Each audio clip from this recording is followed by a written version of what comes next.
Have you ever realized someone close to you had completely misjudged you? Make sure to like and subscribe for more stories like this.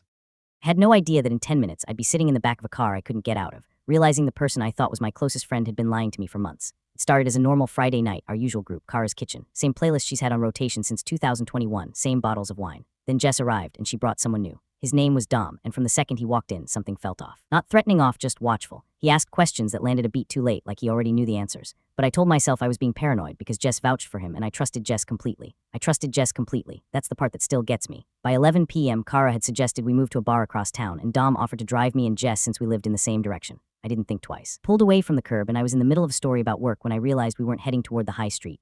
Wrong turn, I said, laughing a little. Dom didn't respond. Jess went very quiet. Dom, the bar's back that way. Still nothing. I looked at Jess and she was staring at her hands. My stomach dropped 6 floors. Jess, what is this? She said my name in this soft, careful voice like she was diffusing something, and I heard it then. Child lock click when Dom reached over and pressed something on the door panel without a word. I yanked the handle anyway. Nothing. Can you both please just listen? Jess said, and I noticed her hands were shaking. Dom pulled onto the dual carriageway. I was so aware of how fast we were moving. I said very quietly, Jess, I need you to tell me what is happening right now. She turned to me and started talking, and it took me a full 30 seconds to understand what she was actually saying. Dom was a private investigator. Jess had hired him, not to hurt me, to find something. Because for the past 4 months, Jess had believed I was the one leaking information about her business to her ex-business partner. Someone had been feeding him details, client names, contract figures, and it kept pointing back to me. She'd been building a case. Quietly right next to me at that same kitchen table, drinking that same wine while I had absolutely no idea. The car slowed. Dom pulled into a lobby, unlocked the doors, and handed me a folder. Inside was everything, emails, screenshots, a full timeline. I sat there in the dark reading evidence of betrayal I had nothing to do with, while the actual source, her assistant, we'd later find out, was probably asleep.